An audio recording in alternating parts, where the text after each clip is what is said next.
I was at my desk when the branch manager called. Her voice was calm but careful. A refinance had closed on my property yesterday. My stomach dropped. Without my permission, I asked. She paused. Yes, she said, your parents did this. I drove straight to the bank. She opened the folder and looked at the signature. Then she went quiet. This is not your signature, she said slowly. She picked up the phone and made one call. I am locking down the wire, she said. It is done. My name is Zylander Calloway. I am 33 years old, and until that Tuesday afternoon, I thought I understood exactly what my parents were capable of. I thought I had already learned every version of disappointment they had to offer. I was wrong, and the woman who taught me that was a bank manager named Priscilla Whitlock, a woman I had never met before that day. When she called, I was sitting in the room I use as an office, inside the house I inherited from my grandmother in the King William district of San Antonio. I run a small restoration company out of that house, the kind of business where I spend my mornings on ladders and my afternoons on paperwork. Priscilla introduced herself, told me the name of the branch, and asked if I had a moment to talk about my property. I told her I did, thinking this was routine, maybe something about my escrow account or a notice about flood insurance. She told me a refinance loan had closed on my house the day before. $260,000 secured against the property on East Genther, the house that had belonged to my grandmother, Loretta Fenwick, before it belonged to me. I asked her to repeat that because I had not applied for any refinance. I had not spoken to a loan officer, had not signed anything, had not even considered pulling equity out of that house. She asked me to confirm my identity, then asked a question that felt strange even as she said it. She wanted to know if I was aware that my parents, Rosalba and Verk Calloway, had been listed as the point of contact on the loan file. I told her I needed her to explain that slowly, because none of it made sense to me. She told me she would rather show me in person than explain it over the phone, and she asked if I could come to the branch that afternoon. I remember standing up from my desk without deciding to stand up. I remember grabbing my keys and walking out the front door without locking it behind me, then turning around and locking it anyway out of habit. The drive to the branch took 18 minutes. I spent every one of them running through explanations that made sense and coming up with nothing. My parents did not have access to my house. They did not have my social security number memorized. They did not have a key to that property because I had changed the locks the year I moved in. When I got to the bank, Priscilla was already waiting near the entrance. She was a tall woman, maybe 50 years old, with the kind of steady expression that told me she had already decided this conversation needed to happen away from the open floor of the branch. She led me back to a private office, closed the door, and set a folder on the desk between us. She opened it and turned it so I could read it. The loan documents were all there, my name printed at the top, my address listed correctly, the loan amount stated clearly. Then she pointed to the signature line at the bottom of the third page. I looked at it for a long moment. The letters were close to mine, close enough that a stranger glancing at it would not think twice. But I have signed my name thousands of times, on contracts, on permits, on checks to subcontractors. I know the exact angle my pen makes on the tail of the final letter. I know how much space I leave between my first name and my last name. This was not that. I told her it was not my signature. She leaned closer, studied it herself, and went quiet for several seconds. This signature, she said slowly, is not yours. I could see it in the way she looked at the page, the way her expression shifted from professional caution into something closer to concern. I asked her who submitted the loan application, because someone had to have filled out the paperwork. Someone had to have provided personal information about me that only a handful of people would know. She hesitated before answering, the kind of hesitation that told me she already suspected I would not like what she was about to say. The application listed my parents as authorized contacts and co-signers on the account used to receive updates about the loan. Their names, their phone number, their address in Bourne. I did not raise my voice. I did not need to. I stepped out into the hallway, dialed my mother's number, and waited through 3 rings before she picked up. I asked her directly if she knew anything about a loan on my house. There was a pause on her end, the kind of pause that answers a question before words do. She started to explain, something about a misunderstanding, something about wanting to help me consolidate expenses. I cut her off with one sentence, told her the bank already knew the signature was forged, and hung up before she could respond. A woman at a nearby desk had stopped typing. She was not trying to listen, but the hallway was quiet, and my voice had carried further than I intended. Priscilla stood in the doorway of her office, watching me with the same steady expression she had worn since I walked in. When I sat back down across from her, she explained the part of this that mattered most in that moment. Because the loan was a refinance on my primary residence, federal law gave me 3 business days after closing to cancel it before any money actually moved. The loan had closed the day before. That meant I still had time. She picked up her office phone, dialed an internal extension, and said 5 words into it that I will remember for the rest of my life. I am locking down the wire. For a moment, I thought that was the end of it, that the worst part of the day had already happened, and now it was simply a matter of paperwork and phone calls to undo what had been done. Priscilla set the phone down, looked at me, and told me there was something else I needed to see. She said my name had come up in another file that morning, something unrelated to the loan, something involving a safe deposit box that had belonged to my grandmother. Someone had tried to access it, and whoever it was, according to the bank's own records, was not supposed to have that kind of access at all. Before I take you back to where all of this actually started, tell me where you are watching from tonight, and drop it in the comments below. If you are new to this channel, this is exactly the kind of story we tell here, so go ahead and subscribe, and tap that like button before we keep going. Because to understand how 2 people who raised me could do something like this, you need to know what our family looked like long before any bank ever called me.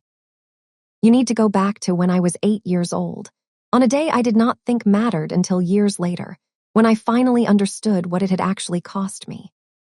The first time I remember choosing not to expect anything from my parents, I was 8 years old, standing next to a poster board about erosion in a school gymnasium in Boerne, Texas. I had spent 3 weeks building that project, filling small plastic cups with dirt, timing how fast water moved through packed soil compared to loose soil, writing out my conclusions in careful 8-year-old handwriting. The school held its science fair on the same evening as my sister Odette's dance recital. Odette was 4 years younger than me, and dance was the thing our parents had decided she was talented at, the thing worth rearranging schedules for. My mother, Rosalba, and my father, Verk, went to the recital. My grandmother, Loretta Fenwick, came to the gymnasium instead, sat in a folding chair in front of my poster board, and asked me real questions about erosion rates until the judges came around. She was the only adult in my family who ever treated my effort like it mattered on its own, not as something to compare against my sisters. That pattern did not stay contained to one evening. It became the shape of my childhood. Every summer starting around that same age, my grandmother would take me for 2 weeks at her house in the King William district of San Antonio, the same house I live in now. She taught me how to strip old paint off a window frame without gouging the wood underneath. She taught me how to tell the difference between rot that could be repaired and rot that meant the whole board needed replacing. Those summers are where I learned the trade that eventually became my career. And they are where I learned what it felt like to have an adult pay attention to me without a reason attached to it. By the time I was 16, the differences between how my parents treated me and how they treated Odette had become impossible to ignore, even for a teenager who wanted to believe otherwise. I worked a part-time job that year, stocking shelves at a hardware store 2 towns over, saving every dollar toward a car. I found a 14-year-old sedan with a bad alternator and a torn seat, bought it for $600, and spent months fixing it myself using skills my grandmother had taught me and a manual I borrowed from the library. Nobody in my house asked how the repairs were going. Nobody noticed when I finally got it running.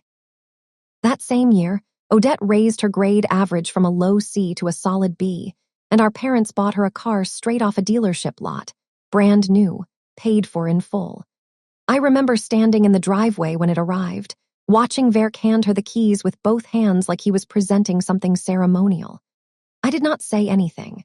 I had already stopped expecting my own effort to register the same way. At 19, I moved out. I enrolled in a program at a community college that combined trade certification with basic business classes, the foundation of what eventually became my restoration company. I worked full days and took night classes, paying for every credit hour myself. Around that same time, Odette started at a 4-year university with her tuition covered completely, no loans, no work study. Over the following 6 years, she changed her major 3 separate times and dropped out twice, once during her 2nd year and once during what would have been her 4th. Neither time did my parents ask her to reconsider or contribute financially. Neither time did anyone suggest she needed to figure out a plan. I want to be clear that I did not carry all of this alone in silence. My mother's older sister, my Aunt Bernadine Foss, saw the pattern clearly and never pretended not to. At a family dinner during the year I turned 22, when Rosalba once again brought up how proud she was of Odette for finding herself. After her 2nd change of major, Bernadine set down her fork and asked, in front of everyone, when the last time was that anyone at that table had asked Zylander a single question about her own life. The table went quiet. Rosalba waved it off, said Bernadine was exaggerating, and changed the subject to dessert. But Bernadine caught my eye across the table, and I understood that at least one person in that family saw what I saw. When I was 28 years old, my grandmother, who had turned 82 that year, began to decline. Small things at first, forgetting to take her medication, losing her balance on the porch steps she had used without trouble for decades. I moved into her house for several months, coordinated her doctor's appointments, managed her prescriptions, and handled the daily details of caring for someone whose body was giving out faster than her mind was. My mother visited a handful of times each month, usually for an hour, usually with somewhere else to be afterward. My father visited twice that entire period, both times briefly, both times seeming uncomfortable in a house that had once been his mother-in-law's. My grandmother passed away in the spring, in a small hospital not far from her home, with me sitting beside her bed. The funeral was held at a modest church in San Antonio. I remember the details of that day with more clarity than I want to admit. My mother cried during the service, real tears, the kind that come from actual grief, and I do not doubt that she loved her mother. But in the hallway outside the sanctuary, before the reception had even started, I overheard her asking our family's longtime lawyer a quiet question about how the estate would be divided. Her makeup was still streaked from crying when she asked it. 2 weeks later, we gathered in that lawyer's office for the reading of the will. I sat in a chair near the window while the lawyer read through several pages of standard language before reaching the part that mattered. My grandmother had left the house on East Genther Street, the one in King William where she had raised my mother, and where I had spent every summer of my childhood, entirely to me. Not split between siblings, not held in a trust for the family to share. Mine, outright. I watched my mother's face change while the lawyer read that section aloud. It went still in a way I had never seen before, a kind of frozen stillness that told me she had expected something different. My father sat beside her, his hand gripping the arm of his chair hard enough that his knuckles lost color. Neither of them said a word of congratulations to me, not that day, not in that office. In the parking lot afterward, as I was unlocking my car, my father caught up with me. He did not offer condolences again or ask how I was holding up after losing my grandmother. Instead, he said, in a voice low enough that only I could hear it, that his mother-in-law must not have been thinking clearly toward the end, to leave everything to one daughter and nothing to the rest of the family. I did not respond. I got in my car and drove back to San Antonio, back to the house that was now legally mine, and sat in the driveway for a long time before going inside. That comment from my father became the opening line of a story my parents would keep telling themselves for years afterward, a story where my inheritance was some kind of oversight rather than a decision my grandmother had made with intention. Every few months, usually during a holiday or a birthday dinner, my mother would find a way to mention that she thought Loretta would have wanted the family to share the house, that Odette especially could use the stability. I usually let those comments pass without engaging, because I had learned that engaging never changed the outcome, only extended the conversation. There was one year, maybe 3 years after the funeral, when the roof on the house in Bourne needed emergency repair and my parents were short on funds. I nearly agreed to loan them the money myself, already reaching for my checkbook out of old habit, the same instinct that had shaped my whole childhood, wanting to be useful enough to finally be seen. It was Bernadine, on the phone with me that same evening, who asked me a simple question. She asked how many times in my life my parents had shown up for me the way I was about to show up for them. I did not loan them the money that time. I sent it directly to the roofing contractor instead, with clear terms, and made sure everyone understood the difference. About a year before the day Priscilla Whitlock called me at my desk, my father's hardware store in Bourne had fallen deep into debt, close to $70,000, largely because a large chain retailer had opened a location less than 3 miles away and undercut his prices on nearly everything he sold. I helped him cover a portion of an overdue supplier invoice that threatened to shut the store down entirely, a smaller amount, nothing close to the full debt. I did it quietly, without expecting recognition. Months later, at a family gathering, I heard my mother recounting that same story to my Aunt Bernadine's daughter, except in her version, the help I had given was reframed as proof that I owed the family far more than I had already given, as though a single act of generosity had become evidence of an ongoing debt rather than a choice I had made freely. I stood in the kitchen doorway and listened to my own kindness get twisted into an obligation, and I said nothing. I simply filed it away with everything else, another entry in a pattern I had been documenting my entire life without realizing that was what I was doing. None of that prepared me for what happened the year I turned 33. The year something I built entirely on my own finally got noticed by people who shared no blood with me at all. The call came on an ordinary Thursday afternoon, while I was reviewing material estimates for a project on Genther Street. A representative from the Bixar County Historic Preservation Society told me that my restoration work on a 19th-century home in King William had been selected to receive the Bixar Heritage Restoration Award that year, an honor given to one project annually across the entire county. I sat at my desk for a long moment after hanging up, letting it settle. I printed the confirmation letter, folded it carefully, and put it in my bag to bring to dinner that Sunday. I had learned by then not to expect much from these dinners, but something about this particular piece of news felt different to me, significant enough that I let myself hope, just slightly, that this time would be the exception. Sunday dinner at my parents' house in Bourne followed the same rhythm it always had. My mother cooked, my father sat at the head of the table, and conversation moved in whatever direction Rosalba steered it. That evening, 6 of us were seated at the table, my parents, myself, my Aunt Bernadine, and 2 of my mother's longtime friends from her church group who often joined on Sundays. I kept the folded letter in my bag under my chair, waiting for a natural opening. That opening never came the way I planned it. Odette and her boyfriend, Roman Ashford, arrived unannounced about 20 minutes after dinner started, both of them practically running through the front door. Odette held out her left hand before she had even reached the table, a ring catching the light from the dining room fixture. She and Roman were engaged, her 3rd engagement in 6 years, and the room reacted the way it always reacted to Odette's announcements, immediately and completely. My mother stood up so fast her chair nearly tipped over. She cried, real tears again, the same kind she had cried at her own mother's funeral. My father stood and embraced Roman like he was welcoming a son he had been waiting years for. Bernadine offered polite congratulations, though I caught the brief look she sent my way, the kind of look that said she remembered exactly what I had brought with me that night, and had not forgotten it even as the room shifted focus entirely onto my sister. Dinner continued for another hour, almost entirely centered on wedding details that did not exist yet, venues Odette was already considering, a rough guest count, jokes about how many times this particular type of announcement had happened in our family. At one point, during a brief lull while my mother refilled water glasses, I reached under my chair and pulled out the folded letter.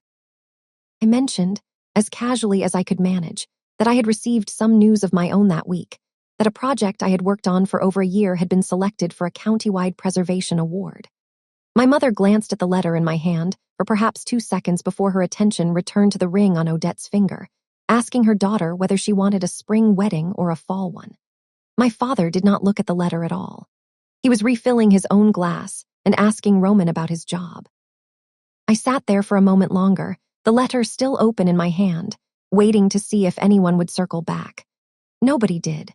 The conversation moved forward without me: wedding colors, potential dates, whether Roman's parents would want to host the rehearsal dinner. I folded the letter back along its original creases and slid it back into my bag. I stayed through the rest of dinner, helped clear the table out of habit, and left around 9 that evening. The drive back to San Antonio took about 40 minutes on the highway that night, and I spent most of it in complete silence, no radio, just the sound of tires on pavement. Somewhere around the halfway point of that drive, something in me settled that had been unsettled for a very long time. I did not cry. I did not feel the kind of sharp, sudden anger I might have expected. What I felt instead was closer to clarity, a recognition that had been building for years and had finally arrived all at once. I understood, fully and without room for doubt, that waiting for my parents to see what I had built, to acknowledge what I had accomplished without a sister's engagement or a family emergency competing for the same attention, was not a wait that would ever end in the outcome I had spent 33 years hopping for. I made a decision that night, driving down that highway with my hands steady on the wheel. I was not going to bring news like that into their house again. Not because I stopped caring about them, but because I finally understood that my own life did not need their validation to be worth living fully. From that point forward, I decided, I would build things because I wanted to build them, and I would let the people who actually noticed be the ones I let close. I kept that promise to myself for the better part of a year, and during that year, life in Bowen did not slow down at all. About 10 months after that dinner, wedding planning for Odette and Roman had grown into something much larger than the casual conversation it had started as. During a family gathering that included Roman's parents, I heard my mother and father commit, out loud, in front of everyone, to covering $45,000 of wedding expenses and an additional $50,000 toward a down payment on a starter home for the couple. I remember doing quick math in my head as they said it, because I already knew, from small comments my father had made over the previous months, that his hardware store's debt had climbed close to $70,000. The numbers did not work. I said nothing that evening, because it was not my place to correct promises my parents were making with money they did not appear to have. The store's situation had not improved. A large chain retailer had opened a location less than 3 miles from my father's shop the year before, and it had steadily pulled away the customer base he had spent decades building. He was still paying employees, still covering overhead on a building he had owned outright for years, all while revenue kept shrinking. I knew this not because he told me directly, but because Bernadine kept me informed the same way she always had, without making it feel like gossip. My own life, during those same 10 months, moved in a completely different direction. The evening of the Bixar Heritage Restoration Awards ceremony arrived in early autumn, held in a renovated event space downtown that had once been a warehouse. The room was filled with people from the preservation community, architects, city planners, other contractors who specialized in historic properties, several of whom I had worked alongside on previous projects. No one from my family attended. I had not invited them, and if I am honest, I did not consider it. My closest friend and business partner, Tansy Acaffer, stood beside me for nearly the entire evening. Tansy and I had built the company together from almost nothing, starting with 2 small residential jobs and growing it, project by project, into something with a genuine reputation across the county. When my name was called, and I walked up to accept the award, Tansy was the one clapping loudest from the crowd, the one who hugged me first when I stepped down from the small stage. Around that same period, I finalized the purchase of a second property, an older home on Genther Street just a few blocks from my own house, one that had been sitting vacant and neglected for years. I paid for it entirely in cash, using profits the company had accumulated over the previous several years, without financing of any kind. I had already started drawing up plans to restore it the same way I had restored my grandmother's house, room by room, with materials that matched the original construction as closely as possible. It was during this stretch of time that my mother called and asked me for a copy of my identification card. She explained that she was putting together some kind of family history project, gathering documents and records for a genealogy binder she wanted to compile for the extended family. I did not think much of the request at the time. I scanned my identification card and emailed it to her that same afternoon, between two site visits, without giving it a second thought. Looking back now, I recognize exactly what that request actually was. At the time, it barely registered as anything beyond a small favor. One evening that same month, Tansy and I were finishing up paperwork at the workshop attached to my house, going over receipts from the Genther Street purchase. She set down the folder she was holding and looked at me for a moment before asking a question that had clearly been sitting with her for a while. She asked why I had never told my family the full scope of what I had built, the award, the second property, the actual financial health of the company. She was not asking to push me toward anything. She was asking because she genuinely did not understand. I explained it to her as clearly as I could. I told her I had spent most of my life trying to earn a kind of attention from my parents that was never going to come, no matter what I accomplished. I told her that stepping back from that effort was not the same as being angry at them.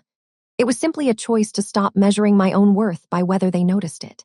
Tansy listened without interrupting, and when I finished, she nodded slowly and did not push the subject further.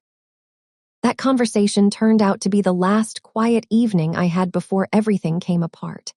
3 weeks later, I was standing in the vault room of the bank, watching Priscilla Whitlock turn a small brass key in a lock, about to find out exactly what my grandmother had left behind for a moment like this one. Part 5, What the Bank Found. The vault room was narrow, lined with rows of small metal doors, each one numbered. Priscilla led me to box number 214, checked the number against a printed record in her hand, and explained something I had genuinely forgotten over the years. My grandmother had added my name to this box as a co-owner more than a decade earlier, back when I was still in my early 20s, long before I inherited the house itself. I remembered signing something related to it once, briefly, without understanding at the time how much it would eventually matter. Before she opened it, Priscilla told me something that made the rest of the situation click into place. Earlier that same week, someone had attempted to access this exact box, presenting identification and paperwork that appeared, on the surface, to be legitimate. The bank's internal system had flagged a mismatch between the co-owner records on file and the person requesting access, and the request had been denied automatically before it ever reached a human employee for review. She had only connected that flagged attempt to my situation once she pulled my full account history that morning, after our earlier conversation about the refinance loan. She turned the key, and I turned mine in the second lock beside it, and together we slid the long metal box out of its slot and carried it to a private table in the corner of the room. Inside, wrapped in a plain cloth, was a stack of documents and a small handful of personal items. There was a sealed envelope with my name written across the front in my grandmother's handwriting, the same handwriting I recognized from decades of birthday cards. Beneath that was a copy of a will, dated 3 years before she passed away, notarized and signed, matching almost exactly the will that had been read aloud in the lawyer's office years earlier. Wrapped separately was a wedding ring that had belonged to my grandmother, along with a small brooch, both accompanied by a note in her handwriting confirming they were meant for me specifically. At the bottom of the box was a savings bond worth $12,000, with a handwritten note clipped to it that read simply, "For when you need a fresh start." I opened the sealed envelope first. The letter inside was several pages long, and I read it there at the table while Priscilla stepped a short distance away to give me privacy. My grandmother had written it clearly, without any confusion or vagueness that might have suggested she was not of sound mind, the exact accusation my father had made in that parking lot years earlier. She wrote about watching me care for her during her final months, about noticing years earlier how differently I was treated compared to my sister, about her own worries regarding Rosalba and Verk's judgment when it came to money and fairness. She wrote that she was leaving the house to me not out of pity, but because she trusted me to take care of it the way she had taken care of it herself. She closed the letter by telling me to trust myself, even when the people who should have taught me to do that never did. I folded the letter carefully and set it aside. Priscilla returned to the table and explained the last piece of what her team had uncovered that morning. The remote notarization session used to close the fraudulent loan, a video call format that many lenders now use for signing documents from a distance, had connected from a location near Bowen rather than San Antonio. The identity verification captured during that session, images taken to confirm the signer matched the identification on file, did not fully align with the photo on my original identification card, the same card I had scanned and emailed to my mother weeks earlier for her supposed genealogy project. I left the bank that afternoon without confronting anyone yet. I drove instead to the office of a real estate attorney named Marisol Vance, someone I had worked with on 2 previous property closings through my company. I laid out everything Priscilla had shown me, and Marisol confirmed what I suspected. A loan closed through forged signatures and falsified identity verification could be voided entirely, treated as though it had never happened, though she recommended I gather every piece of documentation from the bank before confronting my family directly, to make sure nothing could later be disputed or denied. I spent the following 2 days collecting copies of everything: the loan file, the notarization records, a written statement from Priscilla outlining what her investigation had found. On the 3rd day, I called my mother. I kept my voice even, told her I wanted to come by the house to talk about the property, and asked if that evening would work. She started to ask questions, and I told her I would explain everything when I got there, then ended the call before she could press further. When I arrived in Bowen that evening, I found Odette and Roman already at the house, seated at the kitchen table with a laminated folder of wedding venue photos spread out between them. My mother and father were there as well. I had not expected an audience, but in a way, it made what came next simpler, because everyone who needed to hear it was already in the same room. I sat down across from all 4 of them and opened with a single sentence, telling them there had been a mistake involving a loan on my house, and that I needed to understand how it happened. My mother's face shifted immediately into something rehearsed, an explanation already half-formed before I had finished speaking, something about how they had assumed I would have agreed to it if they had asked, how they meant to tell me eventually, how it was meant to help the family through a difficult stretch. I reached into my bag and set the loan folder on the table, turning it so everyone could see the signature page. I pointed to the mismatch, the same mismatch Priscilla had shown me days earlier. The room went quiet in a way that felt different from any silence I had experienced at that table before. I did not stop there. I brought out the copy of my grandmother's will, the one dated 3 years before her death, and explained that it proved her decision to leave the house to me had never been a mistake or a moment of confusion, as my father had suggested in that parking lot years ago, but a deliberate choice made with plenty of time and clarity behind it. I mentioned the $12,000 savings bond that had been sitting in a box with my name on it for over a decade, something none of them had ever told me existed. Then I moved to the last piece, the heaviest one.